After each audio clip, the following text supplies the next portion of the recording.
Okay, it's now 3 minutes past, and I think it's time to start our webinar. So my name is Gennadii Ganebnyi. I'm the co-founder and the CTO of the FusionWorks and the co-founder of angen.ai, and I will speak at the topic of industrial revolution software development. So, and we will see how this industry changes from handcraft to factories under the influence of the AI.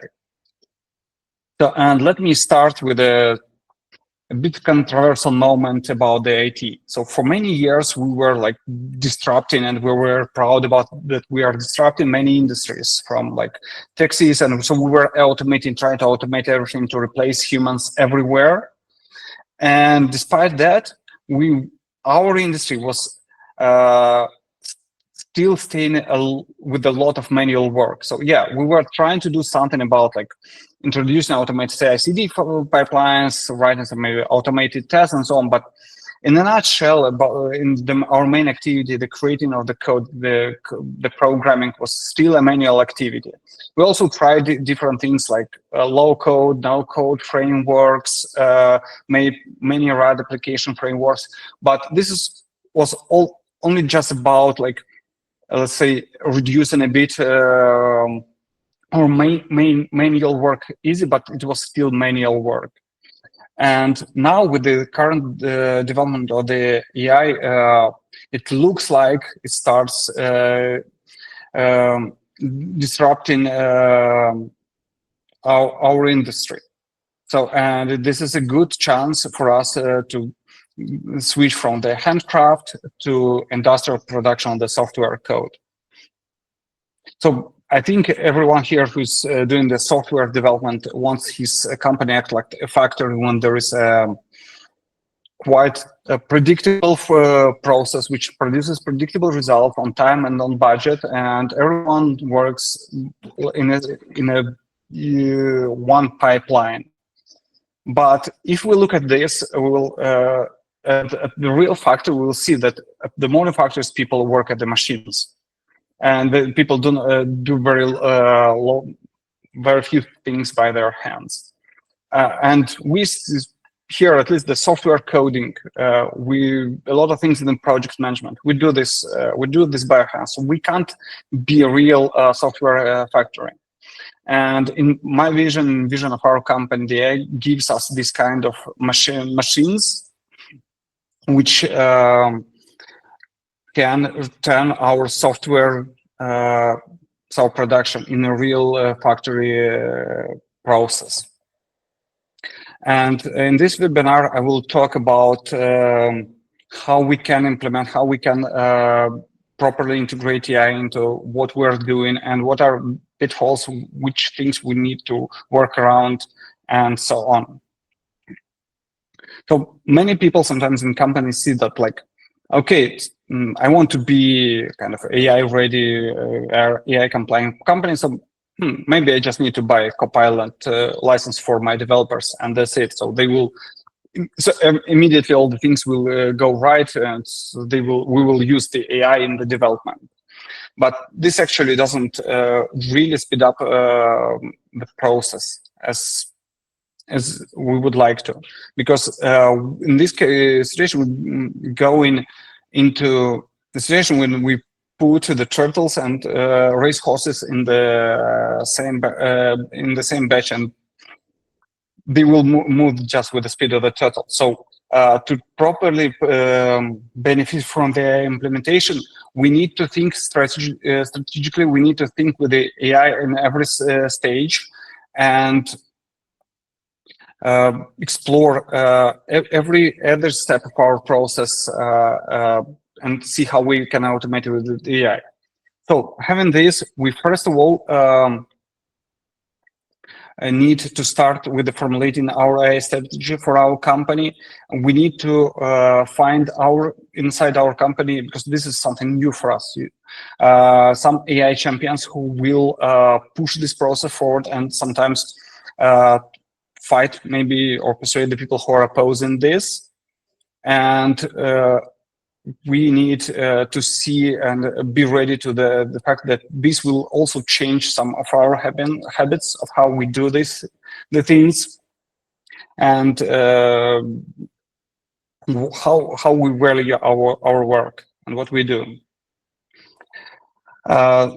So let me start first with the most important thing. So we need to properly understand, I believe, how we treat AI, how we treat artificial intelligence in this process.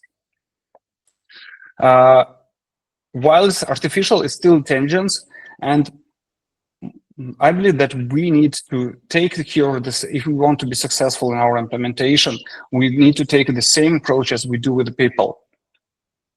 So first of all, we should understand that the AI is any AI tool is not a jack of all trades.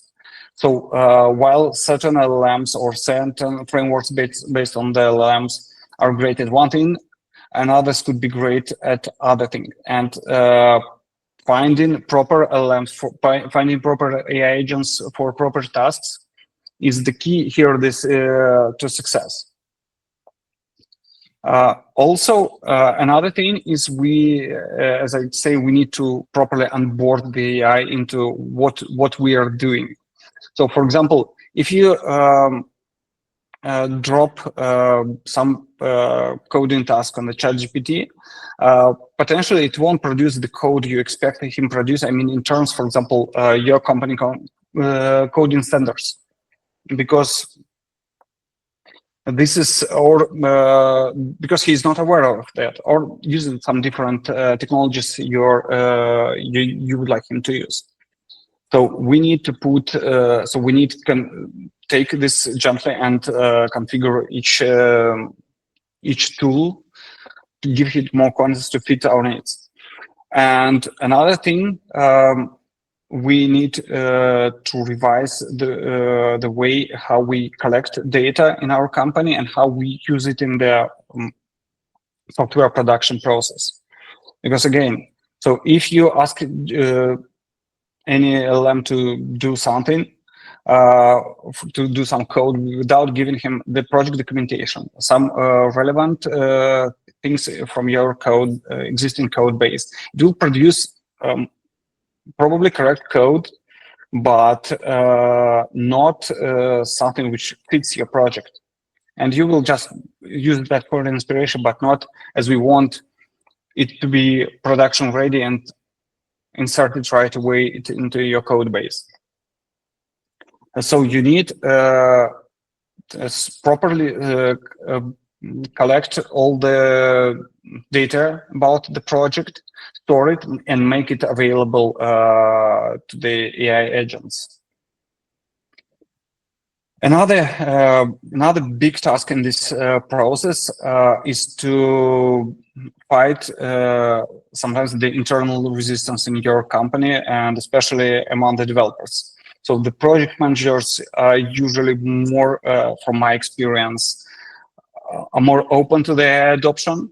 So they quite easily see how all the benefits and start adopting it. And the developers, let's say they used to like it, but more like in a Google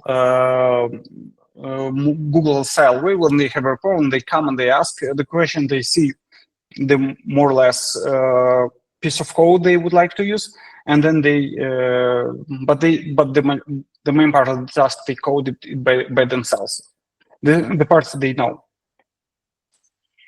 And this is because people, so for many years the developers were taught to be programmers. They were taught to see the coding as an art. So we wrote a lot of books about how to excel at coding and so on and so on. And this what I call like the programmer's mindset. So when you see the code as an art, but you start, you need to shift this paradigm in their heads and say, okay, so the art is the end result. So who created the code, it doesn't matter. As long as it goes to some quality standards, as long as it's maintainable, and as long as it passes the tests and produces the correct result. So yeah, so and when you come across such a resistance, so yeah, either need to persuade people, or I wanted to add this to the slide, fire them, but it's not, I think, quite ethical. But eventually, this might start happening. So now let's shift a bit. So when we tackle these things about how we correctly introduce the AI agents to our workflows, and how we and what could be the the software developers' resistance from this. So let's see how this works for our company. We are still, so I'll be quite open here, we're still in the process of transformation here. We have a lot of things to automate, a lot of things to improve, to work things faster, but even at this stage, we are quite happy with the results, what we have. So usually we use 3 components. This is the Fireflies AI. I think many of you mentioned at the start of this webinar. So use these note takers, and this is quite a cool piece of software because it facilitates the requirements capturing a lot. And we don't longer depend if someone forgot to write down something during the call, or someone was inattentive and forgot a piece of the call. Then we use Claude and sometimes ChatGPT to transform this into the requirements and maybe do some estimates depending on which stage of the project we are. And then we use the angen.ai. So the angen.ai is a tool created inside our company, and before we used it internally, and today it's released to the public, which helps us to produce like sometimes 100 production-ready code. Sometimes this code still needs some tweaks, but the core feature of this software is from the start, it's organization focused. So and it works well with the existing code bases, with the tasks you have in your issue trackers, and with the different kind of the company documentation. And this facilitates us creating very fast creating software which matches our company standards. So, and let's see some case studies how this approach changed the way we work. So the first is my personal was always my personal pain. So, you know, everyone would like his company employees to work according to this certain guidelines, so that we always produce code which is readable by all the team members and of the same standard, but and same quality. But the thing is, we write these guidelines in our wikis, and developers don't always read them, and only somewhere at the code review say, oh, okay, this is not this goes against the guideline, they need to correct that. So when you introduce AI and make your coding agents familiar with your standards, they start producing this initial iterations of the code which aligns with the standards. And as I'm joking, so finally I have someone who reads the guidelines me and my colleagues created. So the outcome is improved code consistency and quality. So the second case study is about how fast we now can iterate with new features and requirements. And this is especially crucial when, let's say, when the task is complex and it's very hard, let's say, for example, from the first take to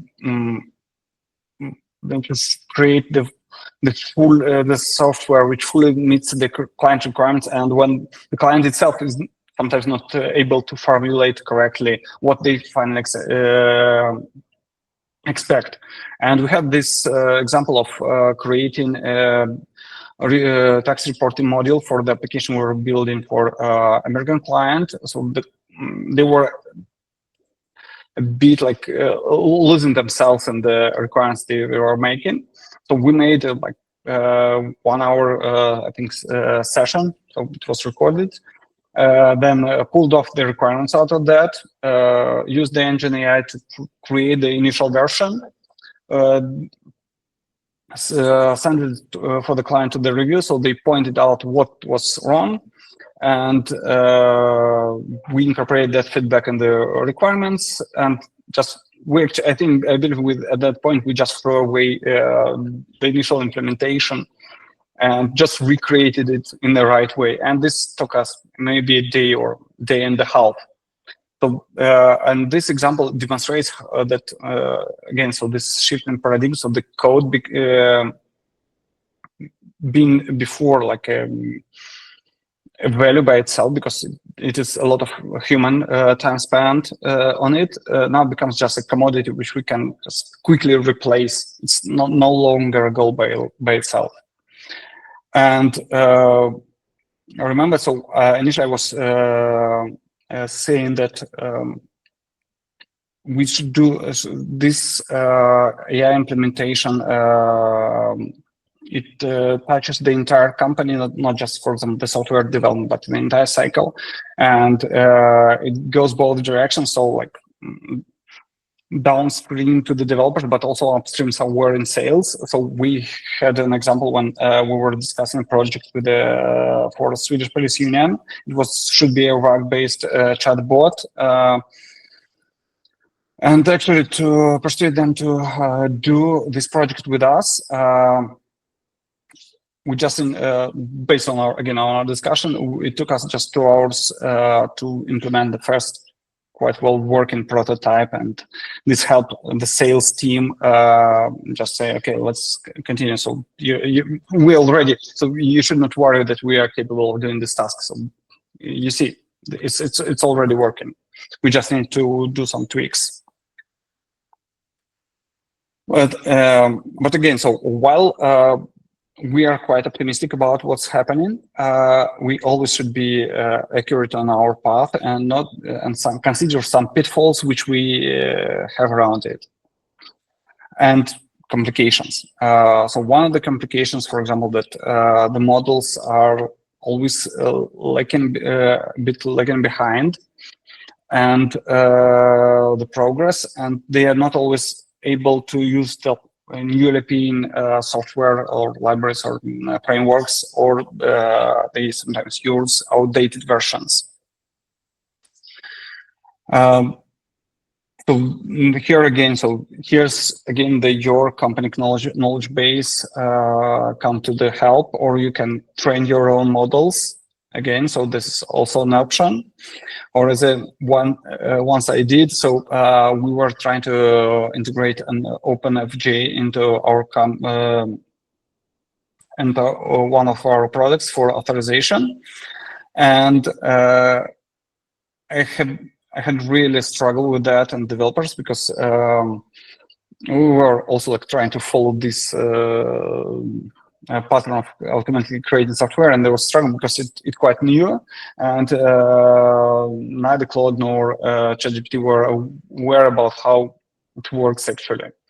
And then this made me to write an article about how to use that and post it on the internet, and I even posted on my LinkedIn saying like, hey guys, this is not for you, this is just for LLMs, so they can learn based on that article. Also, we always should remember that any LLM is not a deterministic algorithm, but it's just, let's say, very sophisticated statistics. So, and this is why we need always to, at least, I mean, at the initial stages, to do some benchmarking and test the results. For example, when we do project estimations with the LLM, we need to compare how for your format of the requirements and in terms of your team, if what AI is doing for you matches with what you actually would estimate this. I would actually estimate it, and then apply it. And also, we always should keep in mind the vulnerabilities which AI could pose on our process. For example, you know that AI is hallucinating and he sometimes makes up the name of the libraries. And you know that there is such kind of attack when hackers see which libraries are usually like hallucinated by the name, which names are hallucinated by the AI, and then they create these libraries with some code inject, their like malicious code injected in that libraries, and post them on internet, and the software starts using that. So you should put some guards around that. Let's say, for example, to see the matched by the popularity or how long this library was existing. But regardless to that, so our vision is we are, again, so I said we are very optimistic about that, about how the things are going, and we see over the like we started this initiative inside our company, I think, with when the ChatGPT 3.5 appears. So, and we were constantly tracking the progress of the outputs of initially it were not satisfying us. It was not something we can use for our company automation. But I think somewhere at the level of the 4.0, we saw that it is it. And this and now the latest Claude and what ChatGPT produces, they're sometimes absolutely great at what they are doing. And this leads us to the thought that actually, if we are adopting this, we will accelerate this AI models become smarter, and this will be the benefit for each company who implements this approach. But also, like as consequences of that, we'll see some other effects on our company, and I think this could be applied to your companies as well. This is as I mentioned before, this shift from this programming paradigm to engineering. So when you're not thinking more about code, but you more think about the end result, about the customer satisfaction as a developer, and this I think this boosts the creativity, because you're no longer let's say you're no longer bound by your laziness or oh, it's long to implement. So you just excited. You know, maybe you know, by the way, by this notion of the vibe coding, when people just do some solo projects, and because it's easy, so finally it starts easy to create, and actually this should change the minds of our employees. But another thing which we see as a consequence is the end of the traditional outsourcing our stuff as it is. So maybe you also, at least in the forum when, for example, you are presented with the team, so when the company which do such business, it just quickly, for example, on your request, quickly assembles your team for you, a team of professionals, and which start doing your projects.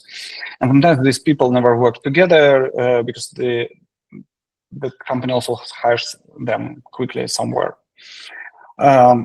We see that this should come to an end at some point, and companies who do implement such automated software production lines inside their companies will win. So they will provide not just people who will do a job for you, but they will provide these lines and the people who know how to work with these lines. And also this will shift the paradigm how we then handle the knowledge transfer to the customer. So I think giving access to these pipelines and transferring them to the customer will also become a part of how we handle over the software. One of I think the fears connected with this is that, like, okay, this will reduce the number of job positions, Maybe at the beginning, yes, but then we believe it will even increase even more, because the software will require, building software will require less human resources, and thus it make it cheaper and more affordable. So the areas which before were still bound to stay manual or not automated or without like proper software, they will be automating the software for those areas will be produced, because finally people can afford that kind of the software. And also this will, I think, open a big stream of rewriting legacy software. Because, you know, the things is that legacy software is usually comes with like no one ever remembers those technologies, no documentation, some code which works as like it works, don't touch it. And the AI will help us a lot to explore those software and rebuild it. And if you remember that case when the Trump came and they started all these optimizations, whatever you think about that, and then Musk came, I think, to their pension fund, something like that, and he published some data that there's millions of people which are like more than 100-year-old are still receiving pensions and other benefits, and this is not possible. And then there was like a reply from that fund that no, that is not correct. Actually, these people are not that old, but our software is very old. It has problems with date beyond some date, and this is why it is what it is. This is why our data looks like that. And yeah, so this shows like, so you know, the American storage company, they should have the latest and greatest, but there's still legacy everywhere. So this will open again this stream of work for us.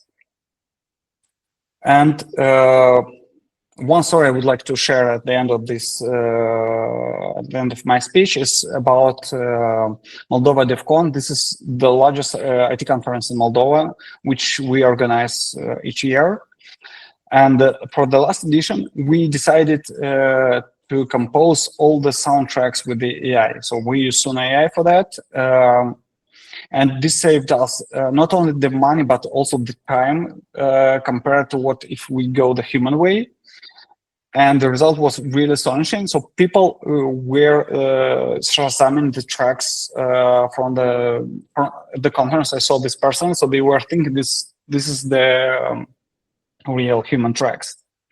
But on the same at the same moment, at the end of the conference, we had so yeah, it resolved this problem for us, making our unique tracks and which people will like.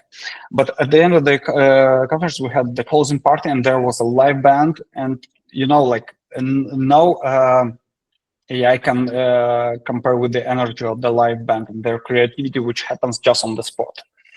And this is how we vision the future. So it's infusing the best of human and AI for customer success. So thanks you very much to be present at this webinar. And now I'm open to your questions.